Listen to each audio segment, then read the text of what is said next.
I truly have sunk into the stormwater world. In that Right. project, Okay. I was monitoring a sediment basin. And as you know, they fill up with sediment. That's what they're supposed to do. But my little sampling tube had gotten beached. And so I went out, this naive graduate student walking out. I was going to get my sampling tube and I took one step too far. I sunk right in. And that's when I knew I wasn't leaving the stormwater world. Welcome back to a new episode of the Stormwater World podcast. Thanks for hanging out with us. Shout out to our sponsor, Bloxam & Company. They have a sediment and erosion control stormwater inlet filter that's made of coconut fiber. I've known Eric Pierman and the gang over there at Bloxam for years. We've done business with them in the past, and we continue to do business with them to this day. It's a great product, and it's very simple to install. It comes in pads or rolls that you can customize to just about any stormwater drain, and it's very, very simple to maintain as well. You get a great visual when driving your site because you don't have to stop and look down into the drain. You can literally just put this product over the top of the drain inlet, and then you're going to see the sediment on top of it. After a rain event, you can have someone sweep it off and get prepared for the next event.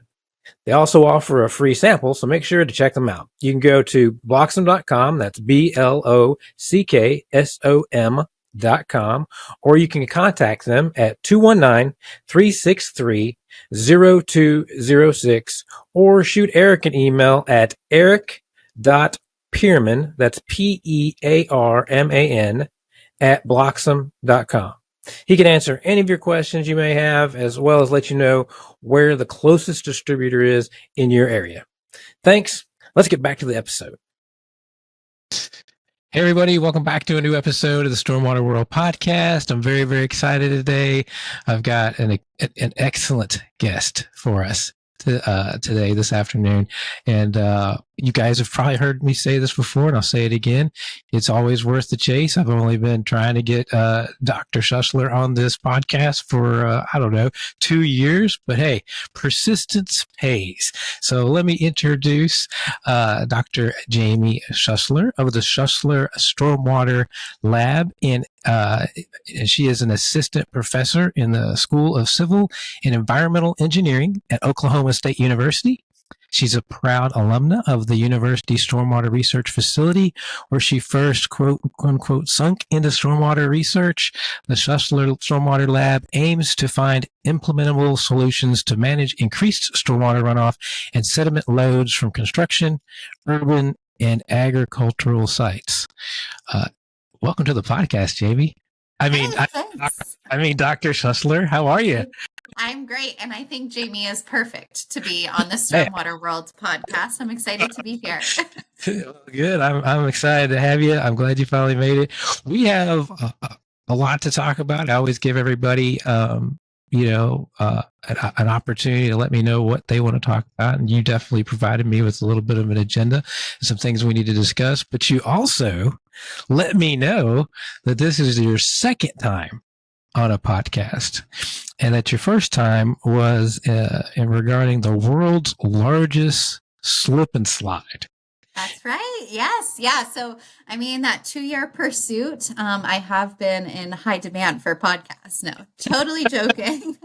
But the first time I was on a podcast was as a graduate research assistant when I was still at the Auburn University Stormwater Research Facility. And I did a podcast on my sediment basin research that to the outside world, not the stormwater world, looked like a giant slip and slide. So yeah, that's what I talked about. So we'll link that. We'll link that here. We can definitely link it. I'm looking at it right now. How do you say that? Is it the Ginning podcast? Yeah, really close. It's hashtag Ginning. Like winning. Ginning? Yeah, Ginning. Okay, winning, Ginning. Oh yeah, hashtag Ginning podcast. And I have to read, I've got to read the description. I just, now what's going to happen is I'm going to have to really think long and hard about a good title for our episode here. But the title of your episode is Making It Rain. And the description is Jaime Schussler, because this is pre-doctor. Let me let you all know. This is pre-doc. This is 2021. May have mud in her blood, but there ain't nothing sedentary about her sedimentary lifestyle. Through access to the world's largest slip and slide, or whatever, the GRA in civil and environmental engineering is taking the stormwater management world by storm and making it rain in more ways than one. That is that is the greatest description. I'm just going to leave it alone after that. I got nothing else to say or comment. We're going to link it. You guys, everybody should go check it out. So I gotta give a big shout out there to my friend Jeremy Henderson, who really did a great job on that podcast, and he gave me training, so I am ready to go for you today, Ty. oh my goodness. Well, I wish somebody would have given me training. I just talk a lot at conferences, and then I thought, well, why don't we do a podcast? And here we are, 57 episodes later. So I hopefully, or at least 57. I don't know what episode number this will be, but it'll be somewhere in there, somewhere around the 60 mark. But all right, well, let's get it kicked off. First thing on the list is I know you're very heavily involved in the IECA. You're still on the board. Is that correct? I'm on the board for the South Central chapter, yep, and still pretty involved with international standards and practice, and very much an advocate for the young professionals. And you said, and here in our show notes, you want to talk about the Partners Program. So the floor is yours. Tell everybody what is the Partners Program and why should they care? Yeah, well, Ty, I thought it was important for us to talk about the IECA University Partners Program, because really that's how you and I met, and really how I've matriculated into the stormwater world, and I'm now leading a lab. So IECA, I think we know it's a great community, but I got involved with it as a graduate student, as a master's student, long time ago. And really, IECA supported me in my first conferences, really this networking. I mean, I would have never met you had it not been for IECA, and maybe I would have by now, the world famous Stormwater Worlds podcast. No, it was so. No, I love it. So we need to tell everybody that that's a good story. So Jeff King's like, "Have you met Jaime? Have you met Jaime? You need to get her on the podcast. You need to get her on the podcast." He drags me over because I didn't know you, and he introduced me, and you actually had listened to the podcast. Right. And so I was like, what? Yes, there's somebody's actually listening to the podcast. So that was encouraging for me. So that was a cool, I didn't realize you came through the partnership program. So that's cool. Yeah. I started as a university partner, as a master's student, which really meant I got to go to these awesome, huge, very exciting and very overwhelming conferences all at the same time that exposed me to how little I knew about stormwater. Now, after being involved for 10 years, I feel like I know a little something. At least I'm teaching the kids or pretending like I do. But yeah, so they supported the university partner universities. At that time, I was at Iowa State, and we could go to the conferences. We served as moderators, and really it gave us an avenue to present our stormwater research for the first time. So I did posters at IECA. I supported other people's presentations, doing really nice introductions, things like, just helping out IECA staff and really getting immersed and involved with the organization. And then it became a platform to present my research, my training efforts. And so those were all the things that I've done at IECA, and I really attribute that to university partners. And it's funny how things come full circle, because now that I'm a professor, Oklahoma State University became a university partner of the IECA, the first one in the South Central chapter. Woo woo. Yeah, right. And now IECA supports my students to do those things. And I think it's just so important to get our young people exposed to the industry so they know where their education can lead them. A lot of people don't know about stormwater. We think it's a really niche-y world. So we can get our engineers, our environmental scientists, early exposure when they're still in their training. I think it's important to develop our students, their networking skills, their presentation skills. So I just cannot say enough good things about university partners, and just so thankful that I had that as my background. And now I get to share that with my students. How did you get involved? Like, how did you find out about it? Like, what was the catalyst there? So So I come from a long lineage of IECAers. So I worked with Mike Perez, who's now at Auburn, and he had matriculated through University Partners. So we look back and really it's all we had Dr. Wes Zeck, who was first tied in with the Right. IECA doing silt fence research, which has then evolved into this huge research facility that Mike's now running. So I come from a long lineage of IECAers, and I'm so thankful to the folks at Auburn who got me involved then. But it really just depends. I mean, it requires that connection between industry and university research, which I think we'll talk a lot on today. But we have universities represented across the country and across the world. We always have students at the annual conference from the UK, which is really cool because we can, compare, contrast not only the industry, but the student experience. We're meeting people internationally there. So I think to be a university partner, there is somebody at the university who is tied into the stormwater erosion sediment control industry somehow to make this Okay. link. And IECA is incredibly willing to have that partnership. They're excited to get more universities involved. So I would say for like faculty or university researchers looking for a home who touch this world, like get in touch with IECA. I'm happy to be a contact and link you with the right people, but this program is incredible. And I think more universities and more students would benefit from being involved. And I believe it. Is there a link about the university partnership on the ICA website? I'm looking right now. There is for sure. And I'd be happy to share that too after we record. Okay. Yep. We will definitely put that in the show notes so that people can just go right to it and find out all the additional details about that program. Very cool. I didn't even think about the fact that you'd come through that or that's how we had met. So that's awesome.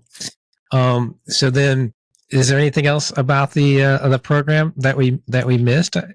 No, I mean, really, I just think now it's very cool to have my students involved, see them presenting at the conferences and getting the network and benefiting from the really supportive community that IECA provides. I've had a couple of my graduate students who have graduated from my lab and they've moved right into industry positions and connections that were made, whether that was through the South Central chapter or looking more broad at meeting folks at the annual conference too. So I think that it's just an incredible platform for student training. And it's something ICA provides, this sort of training and excitement and involvement that we just don't always get in the classroom or in the academic setting. So I think just getting these students involved is so incredible. And I'm just, want to express my excitement and my appreciation to that program. Is there like scholarship connections to like I don't know if I'm wording that correctly, like Right. cost offset for the students somehow? Yeah, so normally that's why this integration with your regional chapter is so important. So for us, Oklahoma State, to being a partner with the South Central chapter, the South Central chapter supports students within their, I guess, region to go to things like their chapter meetings or the annual conference. And so, I was pretty much every year that I've been in Oklahoma, the South Central chapter has been able to support 2 students fully funded to go to the conference. And they also get membership to ICA and all of the great benefits, things like webinars, standards and practice, the community directory, all of those great things that we benefit from as members. The students get that covered. So that's pretty special, pretty rare that you get organizations to support students in the way that IECA has committed. And Jeff King, I mean, he's such a great advocate for the students and was for me. So Jessica, dude. Let's back up for a second. Can we go through your experiences and kind of like how we got, not just because we kind of touched on something. You mentioned Iowa State, and then no. Let's go through your career up to and including the creation of the lab. How about that?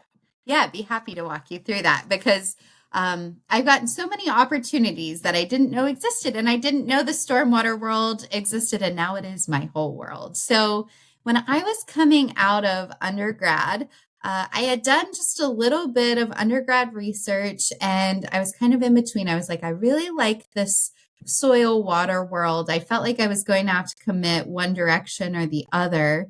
And that is when I got an email just kind of out in the blue from Dr. Mike Perez, who was starting a stormwater lab at Iowa State. And he just said, I've seen your profile. I thought this might be a good fit. Have you considered grad school? And at that point, I had not considered grad school. I'm a first generation college student. Like getting through my bachelor's, I was like, all right, I'm done. I'm ready to go to the working world. Yes. And then he said, have you thought about grad school? And all I could think was, oh, I don't know if I could do more student loans. Like I was really, I had my sights set on getting out. And he said, no, when you go to grad school, you can do research. And normally that research is supported. And so that's when I first got involved. And he said, I have this really cool project with the Iowa DOT that's starting. And we're going to take a really close look at their standard erosion and sediment control practices. And that was really the first time I kind of heard that word. And I was like, well, that sounds cool. So I ended up, I went a long way. It sounds so cool. I went a long way from home and I learned, and he said, well, here's this huge construction site and you've got to go out and look at how these things are performing.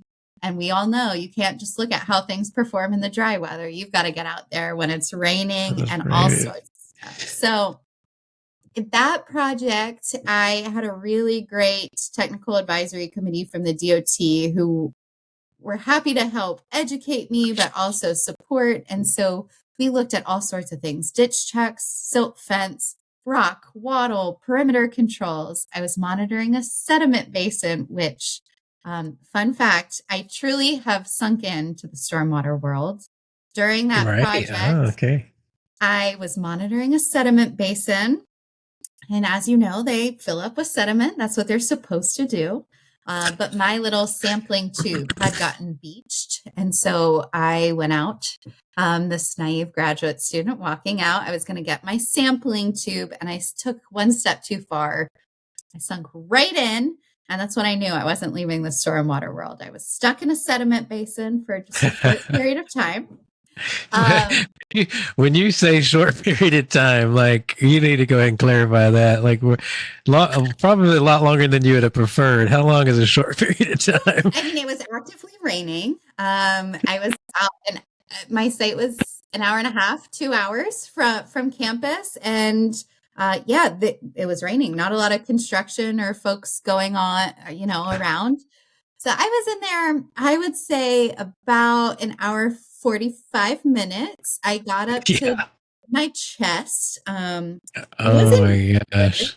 But yeah, that was wild. But it's funny. It's hilarious now. So maybe I'll send you a picture too. Yeah. That's scary, actually. Yeah, so that was my master's work. And then at that time, right when I finished, which we did a lot of really cool stuff. We were able to look at some installation techniques just to try to amp up performance. And we found ways to anchor wattles to a ditch a little bit better. When I say a little bit, we were getting like 12 times the sedimentation behind the wattle as the standard practice at the time, which resulted in this specification and standards change. So that was something I saw it immediately. My master's project influenced this DOT standards and specification change. And I was like, what I am doing matters, because if a wattle, can capture 12 times more sediment, and we do this across a whole site, or this changes across a whole state, that's a whole lot less sediment that's getting in our US waterways. And I was so excited by that.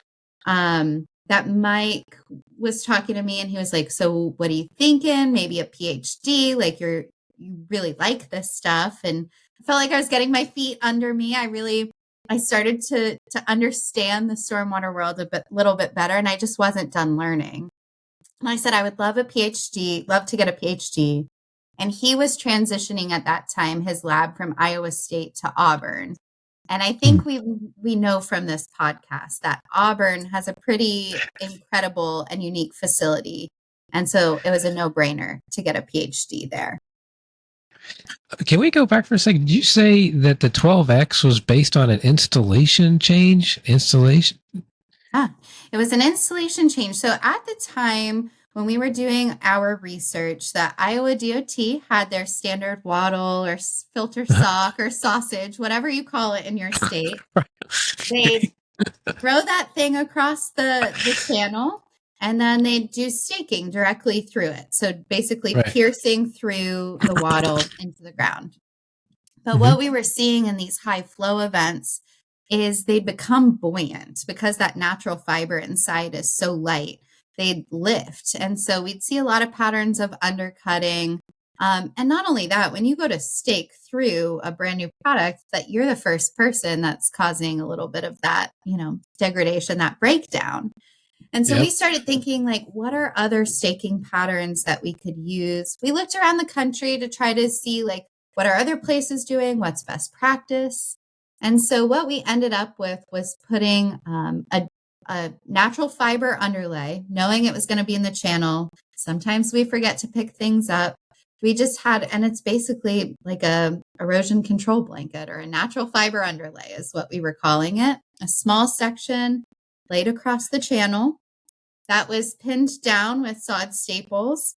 And then we had our wattle go across that. And rather than pierce through the netting, we would take the staples, through the openings that were already there to make sure it was anchored down to that underlay, so that it had really good ground contact.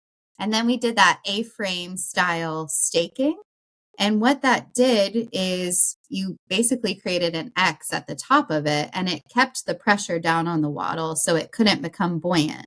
So now the water wasn't undercutting, our channel wasn't eroding as much, but it was creating that dam or that impoundment that really allowed that sediment to settle out behind it. So 12 times we didn't change the wattle, we just changed the installation pattern. That's why I stopped you, because I think that's a crazy. That's amazing. I mean, you should get something for that. I mean, you know what? I got a standards change, and as a 22-year-old, 23-year-old, that was amazing.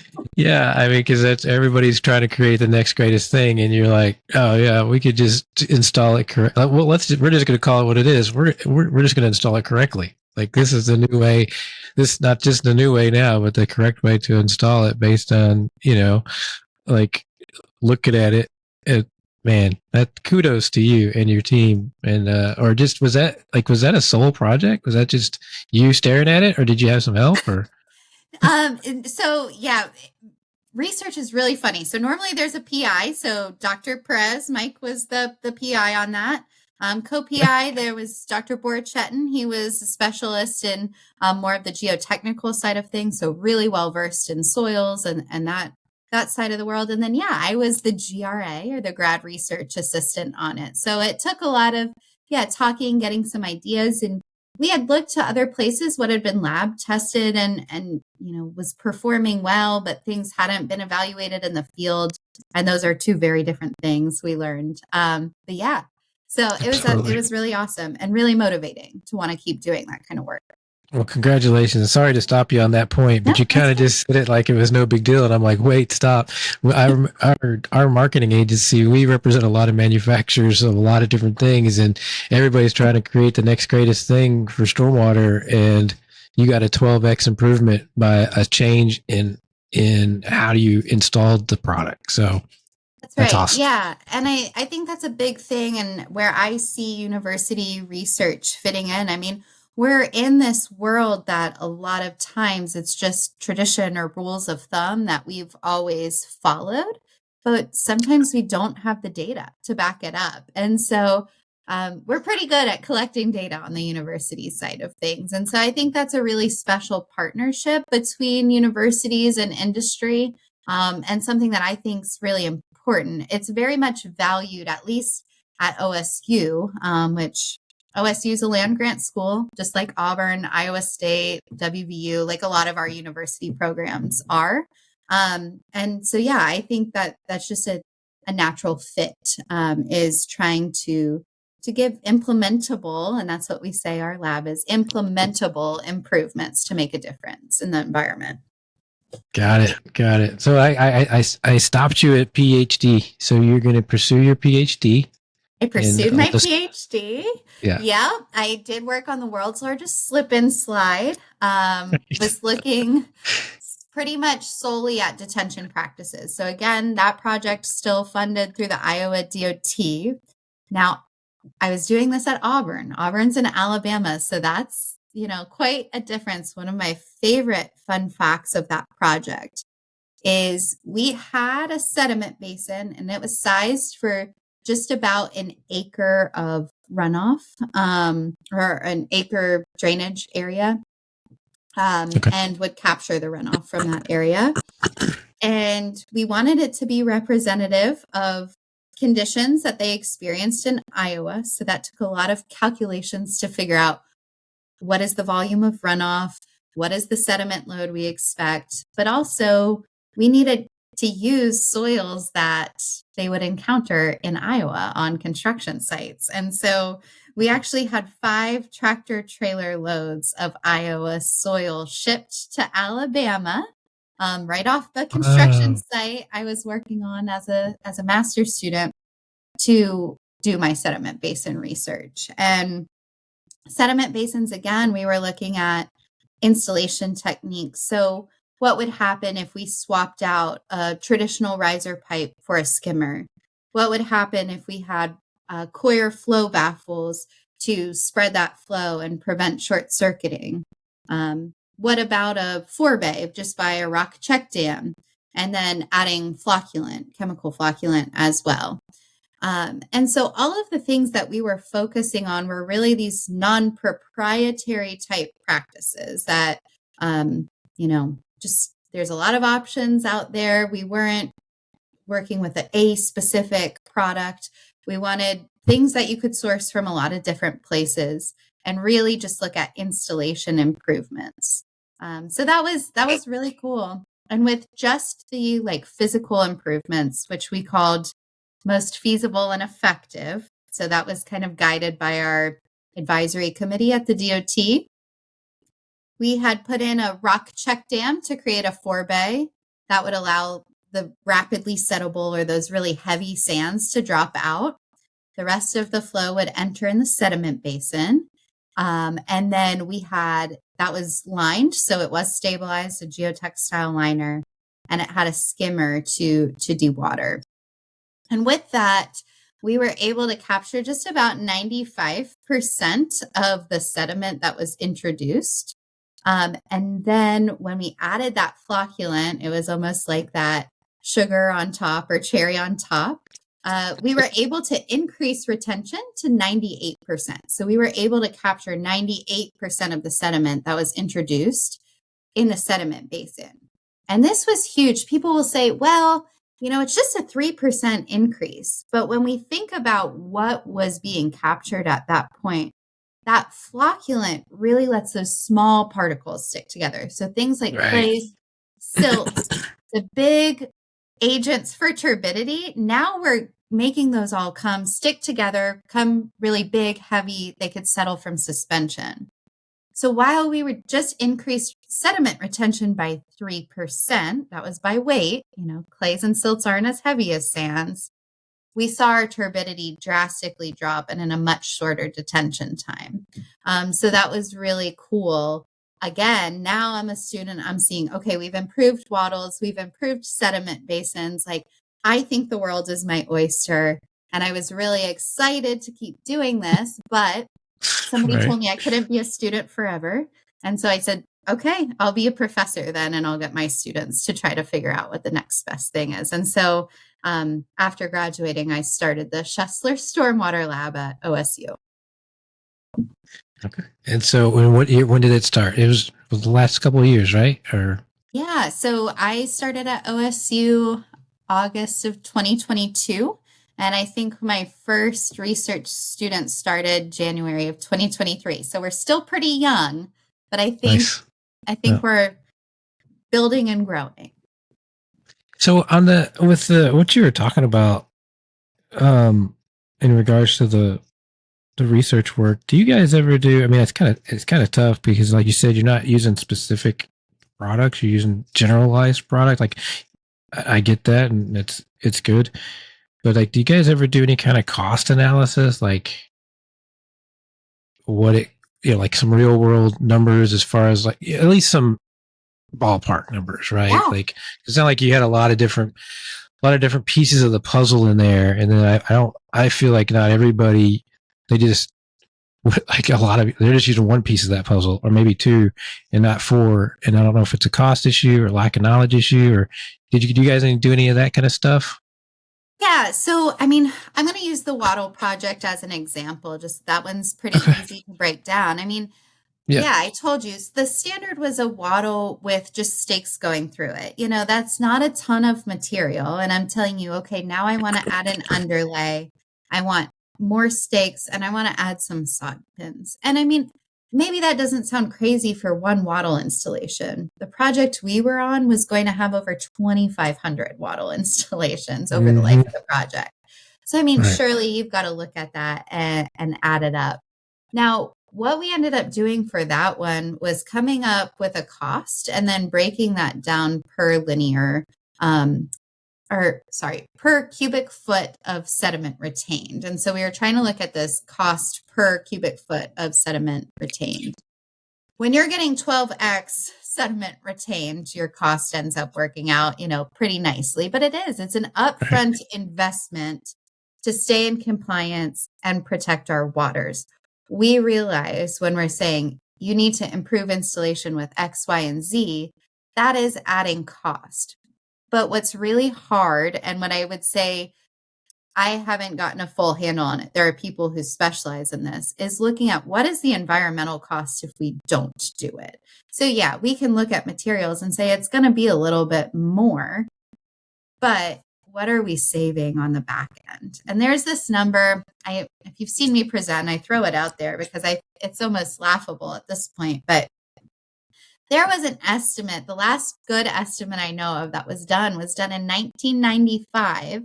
And it says that we've spent like $45 billion to mitigate the effects of soil erosion. So what if we were preventing it rather than mitigating it? So we do look at that material cost, and that's why it's really important to have something like an advisory committee with these stakeholders to say, are you willing to do this investment up to what point? And that most feasible and effective installation I was talking about, they were considering things like, yeah, we see that these coir flow baffles improve the performance, but it's going to add cost on materials. It's a much more involved installation process. That's more machine time, more personnel time. And it's just not something that is going to be feasible or implementable for us. And so we work under that advisement and we pull those out and we say, okay, it's not, it's not going to happen. So I would say yes, to some sense, we do look at the cost of this. But I'm an engineer. I'm not an economist. So definitely need to partner on some of this. No, I just think it's a natural pushback, right? Because, like you said before, it's just the real, the lab that meets the real world that meets the other real world, right? So, Right. like, you go from, a static environment to the real environment outside, and then you see what's working and what's not working, and then you try to improve it, which you've done, and then you got to go, okay, well, is anybody going to pay? Yeah. Right? Right. Outside of the fact of if it's like the reg, right? Like this is, you don't have a choice. Like this is the way, Right. right? And then and passing and how that cost gets passed along. like I was telling you before our call, just had that conversation with Andy about these third party, lawsuits, right? It's just all these things like if it's as if stormwater wasn't hard enough, Right. right? You find a solution, and then now is that solution actually viable against the money because it's so hard to get people to see a big picture, right? A big thing because is getting the whole thing when I got my lead in a different life when I got my my lead designation, I was just like I just don't I was like okay 30% higher construction costs, but you're gonna have this great building, and over time if you do it right, it'll pay back. But it's so That's hard to right. get people to buy in, right? Yeah, and it But is. I mean, I think one thing that I have found, especially when I'm doing my outreach and training, it's saying, do you want to lose your favorite fishery? Do you want to not be able to go boating on your favorite lake? Do you want to lose these recreational opportunities that are near and dear to you or bring people into your state? And that's, when people can start making those ties closer to home. Um, we can start having more meaningful conversations about upfront investment and long-term payoff. And yeah, but you're exactly right. absolutely. I mean, clean. Yeah. Yeah. People. Yeah. It's very hard. I always joke that we're all screaming at the rain. Yeah, People care about stormwater when it's coming in their house. right. you, That's right. you know, it's so hard to get them to stretch from that drain that's outside their house to the fact that they just took their kids and then it was like, I don't know why the beach is closed. I don't know, it's like there's such a disconnect there, right? And we got to get people to embrace like, hey, you like fishing? Well, guess what? Quit putting stuff down the storm drain. Exactly. Yeah. Yes. They're like, what does that got to do? What does one have to do with the other? I'm like, Well, man, I've been doing this for now 13 you years. And I'm see still those. explaining to people. I love those. I go for a walk in Stillwater in the town that we live in, and you see now the stormwater covers, they have fish, and it says like drains Right. directly to a surface water. And I like that. Those small little things that you see on your walk is a good reminder of like, okay, what we're doing here matters. If my car is leaking oil, that is going down the drain.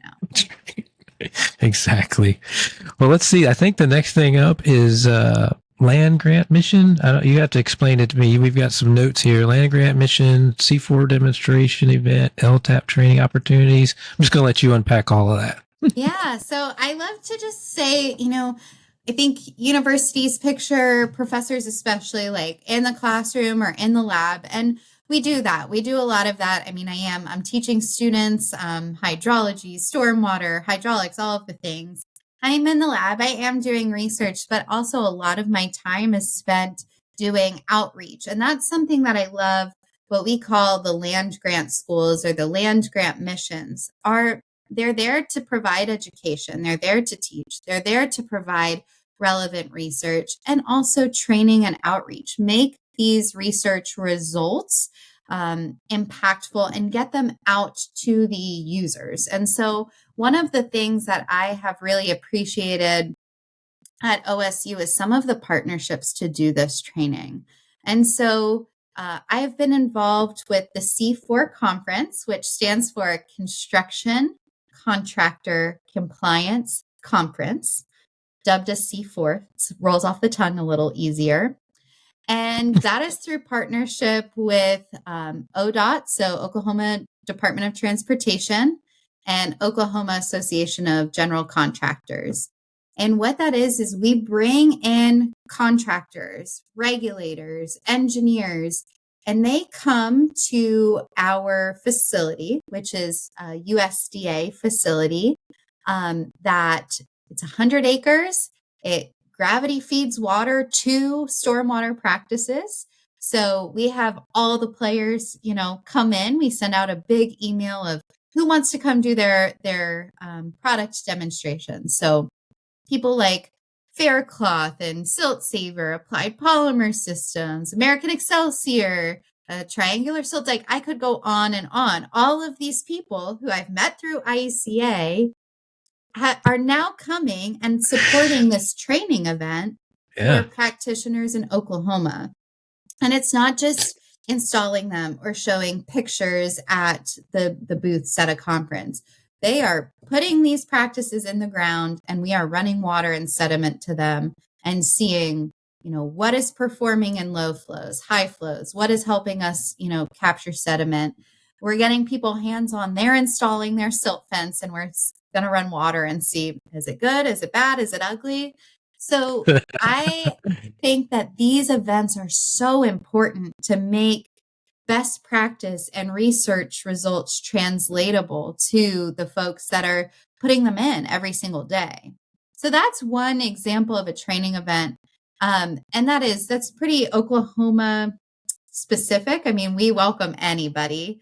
We get about 200 folks a year to come to that, normally in October, where this one's going to be in the spring due to ongoing government shutdown affecting USDA. But it's a great event, and we'll share that. I'll link that through the pod as well. I haven't been to it, so if it's going to be in the spring, you gotta come. Yeah, it's not too far. I consider. I mean, I live in Texas, so Oklahoma's it's like right there. It's right next door. Were you going to say little brother? Because I hear Oklahoma is Texas. Oh, little no. brother. No, I don't. No, I just no, Texas is just huge, right? So, I mean, I could drive 13 hours and still be in Texas. So getting to Oklahoma is easy. I can come to Oklahoma. That'd be cool. So, that's a great event. And that's right here in Oklahoma. And there's several people throughout IECA who are doing these sorts of training events in other parts of the country. We'll also link, there's an Environmental Connection article on some of these hands-on type training events. But one that I want to make people aware of, maybe you're listening from a place that doesn't have one of these training events, would be LTAP programs. So this stands for Local Technical Assistance Program, funded federally, but it's really focused on transportation type centers. But municipalities can come in, really anybody from the state. They're either low or no cost educational programs. We offer some through Oklahoma LTAP that are on specifically stormwater management, erosion and sediment control. There's some on drainage. So a lot of times these LTAPs, these technical assistance programs are partnered with universities. You are having, university professors or researchers or people who are very comfortable and well-versed in the topic come in and talk to you about how to make this translatable into the field. And so I just led one of these actually last week, and it was on erosion and sediment control. We covered things like permit requirements, but then we also got to do really fun things like rainfall simulations to see how are we losing soil when it is vegetated, when it's bare, when it's covered with a blanket, when it's covered with hydromulch. We got hands-on with flocculant. We were able to touch and feel different erosion control blankets and turf reinforcement mats. So these LTAP programs, there's one in every state. This will make some of that, if you're looking for that education, it's one of the things that helps bring the university into, industry, government, all of those things. So just something I wanted to, maybe speak to is that while we are professors to educate college students, we are also resources, and we should be helping with that, state level education and what's pertinent and relevant to your state, to your region. Yeah, it was super easy to find too. I just found it right here, just by searching LTAP, but we'll link it in the show notes for anybody that's interested in following up on that opportunity. Sorry, could you hear me? Yeah, I was able to find, I think that. I was able to find it pretty easy, so that'll be good. So so you just taught one of the sessions for it, or how did you get involved with that? Is that because of the university connection to the DOT and then you were like, so we have LTAP, Local Technical Assistance Program, and actually in Oklahoma we also have something called TTAP, which is tribal technical assistance programs. And those programs are I partnered with OSU, so housed within the same college as myself. That's a lot of places that LTAP or TTAP will be hosted through like a college of engineering or something similar. Gotcha. So I got you. I was literally a click away from answering my own question. Yeah. Like I was on the federal site and I clicked on Oklahoma and then it took me right to OSU. So yeah, and so they know who the experts are in these topics. And I mean, we're talking about bringing things on like a UAV inspection course. So looking at, we use drones in our research. How can we get these in the hands of other folks to really help with stormwater inspection? Sometimes it's hard to get on a site when it's like muddy and just after a huge rainfall. So, I mean, there you get innovative tools through them. To what extent are you using the drones? Like, are you guys doing inspection? Are you videoing, photographing, LiDARing? Like, what all are you doing? So all of the above. Right now, I'm a tech nerd, so you should have never said drone. You should have said UAV. I love this. I mean, I can nerd out, and that's what we talked about before. I can talk forever about this. The stormwater world is my world. But yeah, right now I'll talk about a relevant project. It's through the Southern Plains Transportation Center, and we're using drones to help with culvert inspection. So location of culverts, the inspection of culverts. And so, we're using a fixed wing drone, a Wingtra Gen 2. And we are using photogrammetry primarily, coupled with some publicly available LiDAR. We're not flying LiDAR. We are flying all camera. But it's amazing what you can do with photogrammetry. And so we're able to, detect where there are culverts, see if there's any sort of signs of failure that could lead to washout. We're also looking at culverts through an aquatic organism passage lens. But we can find things like, are culverts blocked with a lot of sediment accumulation, other debris? Are we having erosion? Are we getting scour pools that maybe are threatening that infrastructure? So that's something we're actively working on right now. Now, when I was working on my master's project, I had a partner, a colleague, who's a good friend, Buller Kazaz. She was also an IECA university partner. And she was looking at using UAVs and automatically detecting where different practices were. And she had figured it out how to fly a drone and detect rock check dams just automatically to see if they were in line with where they were saying they were on the erosion and sediment control plan set. So there's a lot of application. Okay. We've looked at it from a point of, quantifying what percent of the site is stabilized to close permits out. So yeah, tech nerds, there's lots of room for you in the stormwater world. And then would you mind just explaining to everybody that's listening, photogrammetry? Because I've got my Mavic, my drone, but I'm not doing that. Like I'm taking photos and videos and doing weird stuff with my drone, right? But photogrammetry is a little bit different. You want to explain to everybody what that is? Yeah, absolutely. So photogrammetry is such an amazing modern technique to do surveying. And really what Ty's doing, he's taking a ton of pictures, I'm guessing, with your Mavic, a great drone, taking a ton of pictures. And we do the same thing. So we send our drone up. It takes pictures really on a grid. So it knows I'm not doing that. It knows its location of the picture. And we pull it in. And this is after the drone's done flying. We're able to stitch all of those pictures together. And so it creates this really huge mosaic of pictures.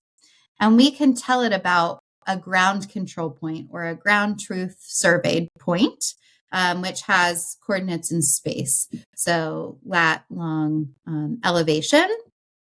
And then because of the drone knowing its position and where it took that photo, it's able to come up with a 3D point cloud from those photos. So it's pretty incredible. When things are exposed to the surface, it's really, really easy to do. I mean, we're looking at sediment accumulation within, an inch using photogrammetry. Right. So it's really cool. It's a very exciting technique. And the biggest thing about it is we can get pretty good accuracy. I mean, LiDAR is going to get you very, very high res accuracy. But again, looking at that cost benefit, LiDAR's pretty expensive and requires some, technical expertise. Photogrammetry is a more accessible cost and knowledge point to get into this sort of UAV surveying. And so it's something that's really exciting. It's ever evolving and getting better, every single day. I just wanted all the listeners just to understand that, you're using a fixed wing drone. This is not, I wanted them to think, so that you guys need to think Google Earth, not Instagram. So like, we're not, so this is a high res camera. It's on a fixed wing drone that's probably, oh gosh, it's probably 10 times bigger than my drones, so like, at least 5 times bigger than my drones. So you probably got a good $100,000 in invested in your equipment.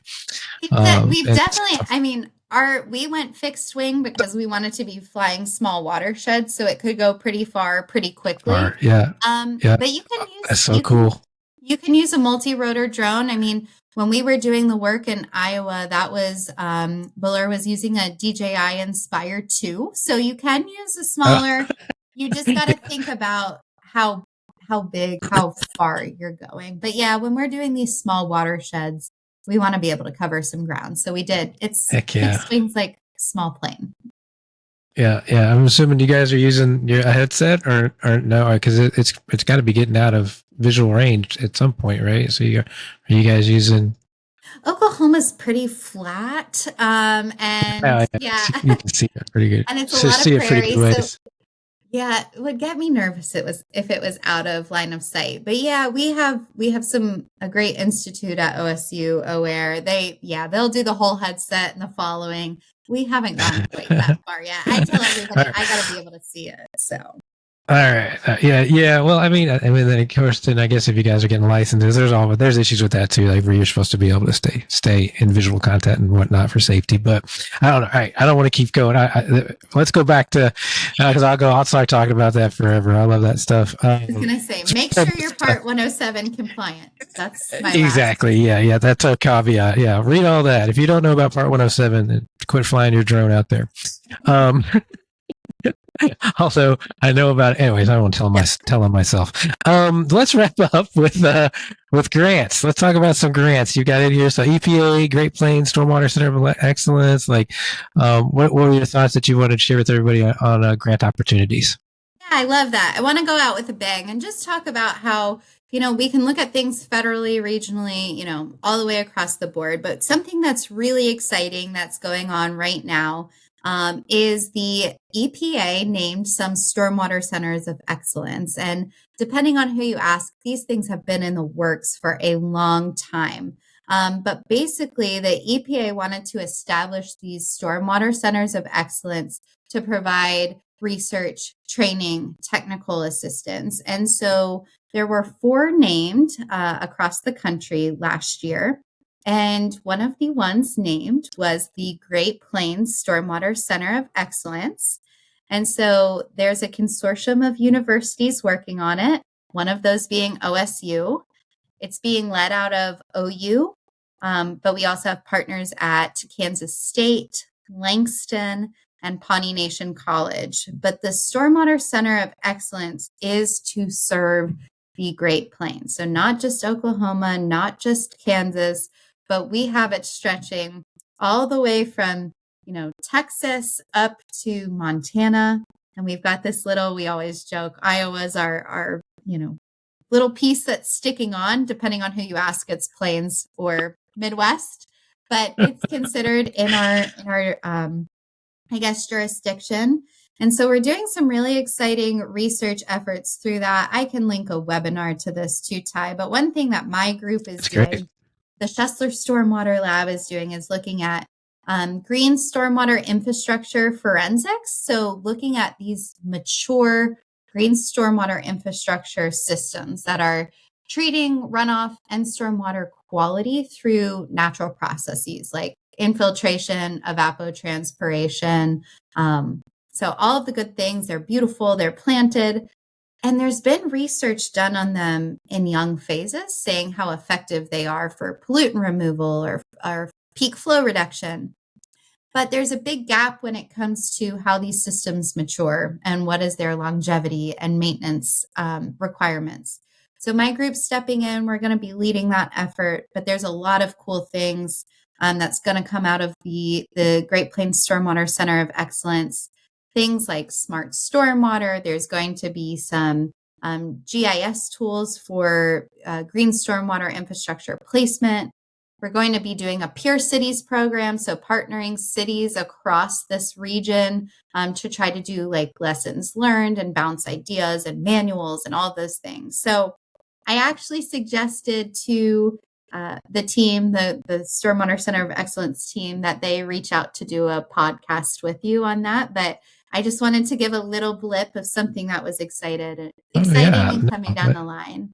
But depending on where you are, these centers are there to support you, support your region with research, training, and outreach. Well, I'm sure the lab's going to continue doing all its great work, and I would have asked you, like, well, what's next? But it sounds like the Stormwater Centers for Excellence is what's next. It's what's happening. But did we miss anything? I definitely knew you were going to bring it, right? Like, we've got so many links and resources for everybody.